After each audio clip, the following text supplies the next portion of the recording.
ನಮಸ್ಕಾರ ಎಲ್ಲರಿಗೂ. ಸೊ ಇವತ್ತು ನಾನು ಹೇರ್ ಲೈನ್ ನ ಚೆಕ್ ಮಾಡುವ. ಸ್ಟ್ರೈಟ್ನರ್ ಯೂಸ್ ಮಾಡೋಕ್ಕಲ್ಲ ಪ್ರಾಪರ್ ಆಗಿ. ಸೊ ಪ್ಲೀಸ್ ಇದು ನಾರ್ಮಲ್ ಬೇಬಿ ಇರಬೇಕಾದ್ರೆ ಸ್ವಲ್ಪ ವೆಟ್ ಮಾಡಿದ್ದೀನಿ ನಾನೀಗ. ಅದಕ್ಕೂ ಮುಂಚೆ ನನಗೆ ಬರ್ತಾ ಇದ್ದಲ್ಲಪ್ಪ.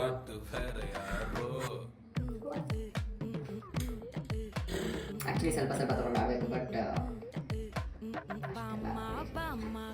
ಆಮೇಲೆ ಬಟ್ ಮಾಡೋದು ಹೆಂಗೆ ಅಂತ ಗೊತ್ತಿಲ್ಲ ಕರೆಕ್ಟಾಗಿ. ತಪ್ಪು ಮಾಡ್ತಿರೋ ಸರಿ ಮಾಡ್ತಿದ್ದೀರಾ ಇವಾಗ ಹಿಂದೆ ಹೆಂಗೆ ಸ್ಟ್ರೈಟ್ ಮಾಡೋದು ನನಗೆ ಗೊತ್ತಾಗಲ್ಲ. ಕತ್ತೇನಾದ್ರು ಸುತ್ತೋಗ್ಬಿಟ್ಟು ಹಿಂದೆ ಹಿಂಗೆ ಮಾಡ್ಬೇಕಂತ ನಂಗೆ ನಿಜ ಏನೂ ಗೊತ್ತಾಗ್ತಿಲ್ಲ. ಬಟ್ ನಾನು ಬಾಚ ಥರ ಸ್ಟ್ರೈಟ್ನರ್ ಯೂಸ್ ಮಾಡ್ತೀನಿ. ನನ್ನ ಬೇಗ ಕಾಣಿದ್ದೀನಿ ಕೊಡ್ತೀನಿ. ಸ್ಟ್ರೈಟ್ ಹೇರ್ ಚೆನ್ನಾಗಿ ಕಾಣುತ್ತೋ ಇಲ್ವೋ ನನಗೆ ಗೊತ್ತಿಲ್ಲ. ಇದು ಯಾವುದೋ ಅನಿಮೆ ಕ್ಯಾರೆಕ್ಟರ್ ಥರ ಇಲ್ಲ. ನಾನು ಒಳ್ಳೆ ಮೈಥಾಲಜಿಕಲ್ ಮೂವಿಲಿ ಪಾರ್ಟ್ ಮಾಡಿದ್ರೆ ಚೆನ್ನಾಗಿರಲ್ಲ. Okay then, thank you very much for watching.